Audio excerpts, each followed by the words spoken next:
ዶክተሩ በጣም አስደንጋጭ ዜና የሆነ ለሊሊና ለአደይ ነገራቸው።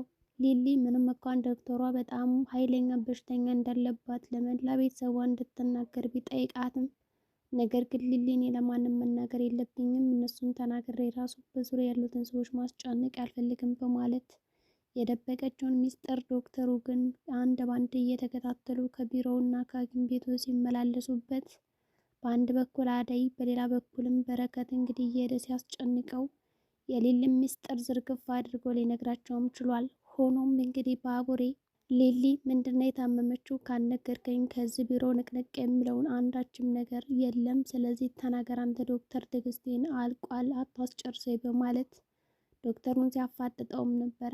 ዶክተርም እኔ የታካሚን ሚስጥር ለማንም ለመጣ ሰው እየወጣው የማሰጣና የምሽር ሰው አይደለውም።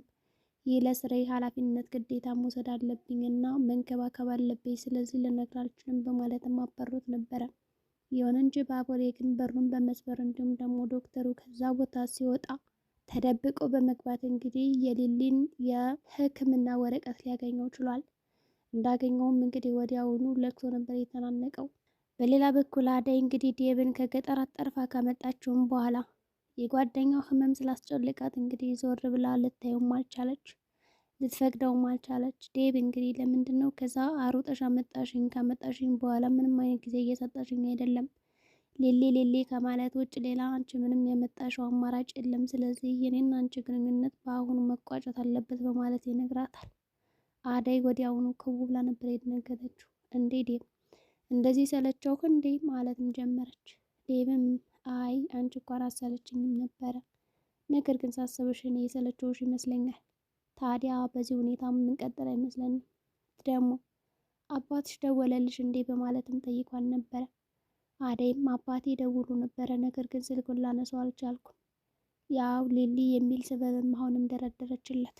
ዴብም እንግዲህ ሁኔታውን በመረዳት ያው ጓደኛሽ አይደለች ከኔና ካሷ ጓደኛሽ መርጠሻል፣ ስለዚህ መልካም መንገድ ይሆንልሽ በማለትም እንግዲህ ከሊሊ ቤት የነበረውን ወጣ ብሎ ሁለት ጓደኛሞች እንግዲህ የራሳቸውን ጊዜ እንዲያሳልፉን ፈቅዶላቸው እሱ ገለል ብሎ ወጥቶ ይገኛል። በሌላ በኩል እንግዲህ ቅምጥል ኪንጎን እየተረዳቸውም አይደለም። ባገኘችው አጋጣሚ ሰርፕራይዝ ሊያደርጋት ቢሞክርም እሷ ግን እስኪ አፍጥነው ወንድሜ ጓደኛ እያለ እንግዲህ ዳይመንድን በስልክ ሲያናግረው ሰምታ አንተ ግን አይሰለችም ወይስ ደግሞ እንዴት አድርገህ ብታስበኝ ነው? ባገኘው አጋጣሚ ዳይመንድ ከማለት ውጭ ሌላ ራስህን ችለህ የምትወስነው የምትመራው የምታደርገው እያንዳንዱ እንቅስቃሴ ምንም ነገር የለም። ታዲያ ምኑ ጋ ነው የኔ እናንተ ፍቅር ያለው? አንተ እኮ በማንም እጅ የምትሽከረከረና የምትመራ ነህ። እስኪ ለአንድ ቀንም ቢሆን እስኪ በራስ ውሳኔ ለመመራት ሞክር በማለት ኪንጎን የስድብ ናዳ ወርዳበትም ጥለውም ሄዳለች ወደ ቤቷ። በመንገድም እንግዲህ ስትሄድ አገኘችው እና ጀሬድ ዳይመንድን የእሷን ሰርፕራይዝ አዘጋጅተውላት ሩት እነሱ ከቤቷ ሲወጡ በረከት አይቷቸውም ነበረ። አሃ እንዲች ነች እንዴ?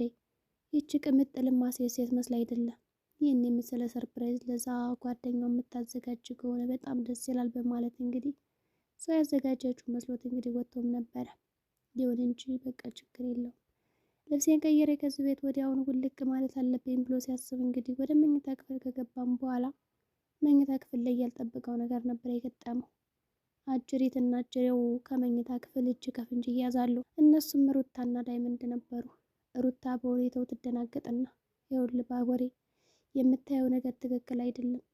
ያው ድንገት ነው ወደዚህ የተደበቅ ነው፣ ግን ሌላ ሰው ነበር የመሰለን፣ አንተ አልመሰልከንም። ስለዚህ ከዚህ መኝታ ክፍል መውጣት አለብን በማለት ሁለቶችም እንግዲህ ተያይዘው ይወጣሉ። ባቡሬም እረ ችግር የለውም በማለት ነበር እንግዲህ የወጣው። አደይም እንግዲህ ወደ ዶክተሩ ሂዳ እባክህ ዶክተሩ ተማጠነኝ፣ ተፋረደኝ፣ የሊሊ የሕክምና ውጤት ንገረኝ፣ ምንድነው የታመመችው በማለት እንግዲህ ታመም ያለው በማለት እንግዲህ ወረፋ ይዛ ስትጠይቀውም ነበር። ዶክተር የአደይን ሁኔታ በማየት እኔ ምንም ነገር ልነግርሽ አልችልም በማለት ከቢሮው አስወጥቷታል። ይሁን እንጂ አደይ እያለቀሰች ነበር የተመለሰችው። መኪና መንገድ ላይ ቆማ ራሱ መለመን ጀመረች። ዶክተር ለምንድን ነው ህመሟን ማትነግረኝ በማለት ተደጋጋሚ ጥያቄ ስትጠይቀው እሱ ግን ምንም እየተናገረ አይደለም። በሌላ በኩል እንግዲህ በረከት የሌልን መኝታ ክፍል እየፈተሸም ነበረ። የደበቅሽ ነገር ምን እንደሆነ ሳላቅማ ከዚህ ወይ ቅስቅስ ማለት የለም፣ ስለዚህ ተናገሪ ቢላት ሊሊ እኔ ምንም ልነግርህ የምችለው ነገር የለም በማለት አንተ ሌባ መኝታ ክፍሌን ደግሞ ብለህ ፈተሽከው፣ ለካ ማቅረብ አልነበረብኝም በማለት እንግዲህ አዋርዳና ሰድባ አንቋሻ ከቤቷ እንዲወጣ አድርጋለች። ያሳዝናል። ባቡሬ እንግዲህ ልቡ ተሰብሯል። እኔ ሌባ አይደለሁም፣ ስለዚህ እኔን አታውቂኝም ማለት ነው። የደበቅሽኝን ነገርማ ከዚህ ቤት ሳላውቅም መቀስቀስ አልልም። ምንድነው ነገሬ በማለት ቢያፋጥጣትም ሊሊ ምንም የደበቅኩ ነገር የለም ከማለት ውጭ ሌላ ምንም የምትመልሰው መልስ አልነበራትም። ይሁን እንጂ ባቡሬ ከአንቺ ጋር ከምጨቃጨቅማ እኔ በራሴ መንገድ ሄጄ ማወቅ አለብኝ እና አሁንም ዶክተሩን ሄዶ አፋጠዋል። ዶክተር ምንም ፍንጭ እየሰጠ አይደለም። ሊሊ ምን አሟት ይሆን ይህን ያክል እነሱን ማስጨነቅ አልፈልግም የምትለው? በሌላ በኩል እንግዲህ ዴብ ራሱ ከራሱም አልፎ አደይን ይሄ ነገር እንዳስጨንቃት ተገንዝቧል። እኔም ፈርተሽ ከሆነ ለመናገር ለጓደኛሽ ምንም ችግር የለም፣ ምን ይወጣልሻለሁ፣ ባክሽ ግን አደይ እረፍ እንድትልና ለእኔ ጊዜ እንዲኖራት የታመምሽ ሆነ ህመም ንገሪያት በማለትም ጠይቋትም ነበረ። ሊሊ ምንም ችግር የለውም የለም በማለት ሌላ ምንም የምታወራው ነገር አልነበረም። ግን ምን አሟት ይሆን?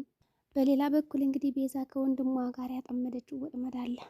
አንተ ወንዱን እኔ ሴቷን እናጠምዳለን፣ ከዛ ካከራያናቸው ቤቶች እንግዲህ ፈንቅለን እናስወጣለን የሚል አዲስ አጀንዳ ይዛለች። እንግዲህ አዲሱ ተከራይ የነሱ አበበና ሄለን ሲሆኑ እነዚህን ሁለት ሰዎች ደግሞ ዛቤን ለማባረር ተስማምታ ተነስታለች። በአሁኑ ተረኞቹ እነሱ ናቸው።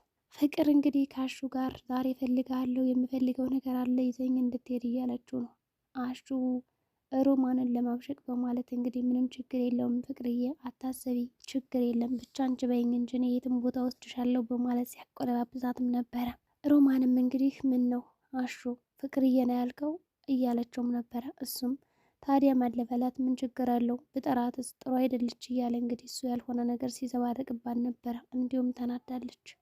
በሌላ በኩል እንግዲህ ቆይ እኔ ያክል እኔና አንቺ ተራርቀናል እንዴ? ያች ሩታ ነበረች እየመጣች ፈታ የምታደርገኝ። አሁን እሷ ራሱ ገጠር ከመጣች በኋላ ያንን ዳይመንድን እየተከታተለች መሄድ እንጂ ከኔ ጋር ምንም አይነት ጊዜ እያሳለፈች አይደለም። ግን ለምንድን ነው ይህን ያክል የተራራቅ ነው ሮማን በማለት ጠይቃት። ሮማን የተራራቅን መሰለህ እንዴ? ራሹ አይዞ እያለችው ነው እንግዲህ። አሹም እንግዲህ አይ ይች ልጅማ ያልሆነ ውስጥ ከተትኳት መሰለኝ፣ ስለዚህ ወደ ራሴ መመለስ አለብኝ እያለ እያሰበ ነው። ዶክተርም እንግዲህ ይህንን ነገር ልናገር ወይስ አልናገር እያለ እንግዲህ በሚስጥር ይዞታል። ከፈጣሪ በታች እኔ የተሰጠኝን ስራ በአግባቡ የምሰራና የምከወን ሲሆን ግን ደግሞ የደንበኛን ሚስጥር መጠበቅ ግድ ይለኛል። ሆኖም ግን ለአንድ ጓደኞቿ መርጬ መናገር አለብኝ በማለት እንግዲህ ለአደይ ደውሎ ሊሊ ምን አይነት በሽታ እንደታመመች ሊነግራትም አስቧል። እንግዲህ አደይም ከነገራት በኋላ በጣም አዝና ነበረ። በሌላ በኩል እንግዲህ አጅሬ ዳዊት ፍቅርን ካልወደድኩሽ እያለ እንግዲህ ጥብስ አድርገዋለች። ምን አይነት ጸባይ ነው ያለሽ ግን እኔ እወድሻለሁ አፈቅርሻለሁ እያልኩሽ ይህን ያክል የምትነጫነጭ ይላል። በሯን መጥቶ ቢያንኳኳ ማሹ ሊያስገባው አልቻለም። ይዘበኛ እንዴት ነው የጠገበው ግን ወይ ጉድ በማለት ተናዶና በሽቆ ሳለ በዚህ ማለት ትመጣለች። እትዬ ከመጣችም በኋላ እንግዲህ የፍቅር ጓደኛ እዚህ ጋር የምትሰራላ ገባም እንዴት ትለዋለች። ያው እባክሽ ብቆፍቁብ ሰው የለም በማለት እንግዲህ አሹ ያደረሰበትን ነገር ምንም ሳይናገር ይነግራታል። እሷም እንግዲህ እሺ በቃ አሁን ይከፍታል ትልና በር ታንኳኳለች። ከንኳኳችም በኋላ እንግዲህ አሹ ምን ትሰራለህ በማለት ተመልሶ ሊናገረው ሲል እትዬን ያያታል። እትዬ አንቺ ነሽ መጣሽ በማለት ያስገባታል። እሺ ፍቅርን ጥሪልኝ ይላታል። ወዲያውኑ እንግዲህ ጠራችለት። ፍቅርም እንግዲህ መሰስ ብላ ወጣች። አሹ የለችም ነበር ያለው። እንግዲህ ፍቅርም እሱን ካየችው በኋላ ከዚህ ቤት አትምጣ ብዬ ስንቴ ነው የነገርኩ፣ ደግሞ ገብቶኛል ያች እህትህ ልትበቀለኝ ነው አንተን የላከችብኝ አይደል ትለዋለች። እሱ እንደዛ አላሰብም። እህቴን ልቅቅ አድርጊያት አንድ ነገር እንድትናገር ያልፈልግም እያለ እንግዲህ ለእህቱ ጠበቃ ይሆናል። ደስ የሚለው ነገር የቤዛ ወንድም ሁለት ክፎች ቢሆንም ደግሞ ዳዊት ግን በእህቱ ቀልድ አያውቅም። ቢሆንም እንግዲህ አሹ ራሱ እኔማ የለችም ብዬው ነበር፣ አንቺ ታዲያ ሲጠራሽ እየወጣሽለት እንዴት ነው የማይጠጋሽ ይላታል። ዳይመንድም እንግዲህ ቅምጥል በመንገድ አግኝተው በጣም ተናዳበት ነበረ። ዳይመንድ ነው አብረን ሆነን ከአንተ ጋር ሰለቸኝ፣ በቃ ምን እያስተማርከው ነው በማለት እንግዲህ ሞራላዊ ጥቃት ደርሶበታል። ዳይመንድም በመንገድ ከሩታ ጋር ነበርና ሩታም አዘነች። ዳይመንድ ይህ የቅምጥል ችግር ነው እንጂ የጓደኛ አይደለምና አታስብ በማለት ለማጽናናት ሞክራለች። ዳይመንድም አይ እኔ እኮ እነሱን ያገዝኩ መስሎኝ ነው እንጂ ይህን ያክል እንደሚጠሉኝና እንደሚገፋቸው አልገባኝም ነበር። ከአሁን በኋላማ ድርሻ አልባቸውም በማለት እንግዲህ ይነግራታል። ሩታም እንግዲህ ወደ ሊሊ ነበር ያመራችው።